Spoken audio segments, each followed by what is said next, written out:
Where's My Fucking Temper by Connor McReynolds. Little Monster was ravenous. He'd had a long day of throwing rocks at birds, and all he wanted right now was to eat his dinner and spend a relaxing evening in front of the dark web. He ran into the kitchen and kindly informed Mummy Monster that he wanted his dinner, and he wanted it right fucking now. "Dinner's ready now, darling," said Mummy Monster. "Sit up at the table and Daddy Monster will feed you."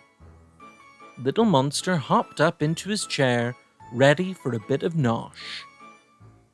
But Daddy Monster was taking ages doing his cutesy "here comes the airplane" routine, and frankly, Little Monster had neither the time nor the patience for it.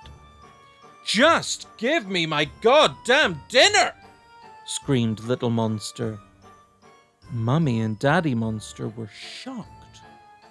"Little Monster," said Mummy Monster in her disappointed voice, "apologize to your father." "I just want my fucking food!" protested Little Monster. "It's mine, and I want it!" "You mustn't lose your temper, Little Monster," said Daddy Monster. Little Monster was confused. "Lose my temper?" he asked. "That's right," said Daddy Monster. "It's very important that you never lose your temper." "Of course I won't lose my temper," said Little Monster, trying to sound as calm as possible. Inside, Little Monster was bricking it. Actually, I'm not very hungry. May I be excused?" he said, while he jumped down from the table and sprinted out of the kitchen. "Shit," thought Little Monster. Lose his temper? He didn't even remember having a temper in the first place. Come to think of it, he wasn't even sure what a temper was. Mummy and Daddy Monster had spoken about it like it was something he definitely had, so it must be in his bedroom somewhere. He went to have a look. Little Monster went to his room and searched high and low. He looked under his bed, he searched in the drawers, he emptied his wardrobe, but could he find a temper anywhere? Could he fuck? "Where the hell are you, temper?" Little Monster growled. "Maybe I left it in the living room." Little Monster crept into the living room where Mummy and Daddy Monster were sat on the sofa watching some guy with big stupid hair tell everyone they weren't allowed to go outside. Little Monster started looking under the sofa. He was properly on edge now. "What are you doing, Little Monster?" asked Mummy Monster. "Nothing, all right," barked Little Monster. Excuse me, mister," said Daddy Monster warningly. "What did we say about losing your temper?" "I haven't lost it, okay?" yelled Little Monster as he ran out of the room. "It's in my room, just leave me alone." Little Monster ran to his treehouse. Maybe he'd left his temper out there.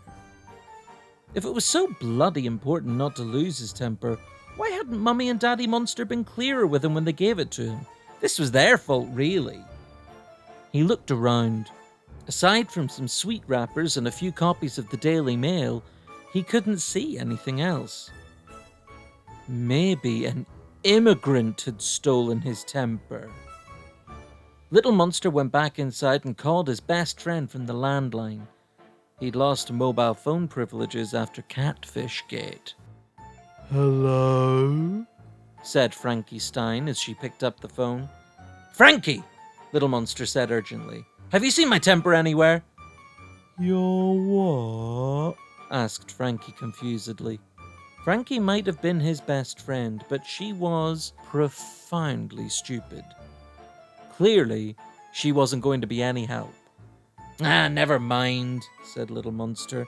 "Thanks for absolutely nothing." He hung up the phone. He was in a frenzy.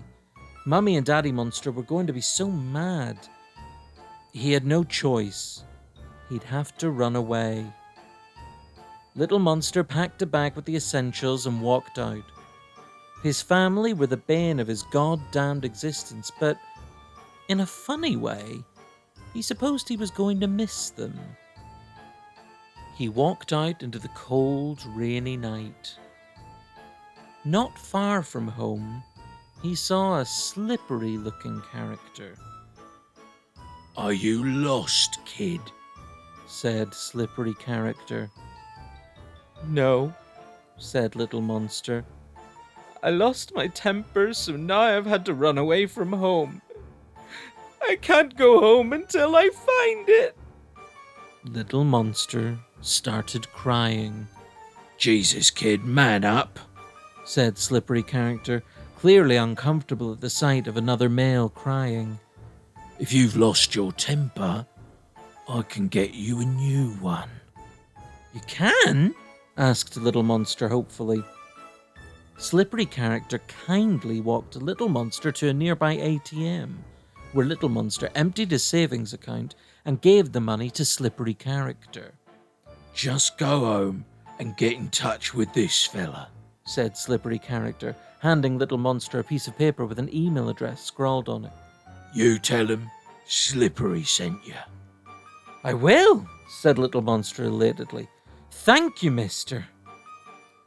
Little Monster ran home as fast as his legs could carry him. He raced through the door and ran upstairs to the spare room, which doubled as an office, a storage room, the room with the litter trays for the cats, and as a subpar option for any guests spending the night.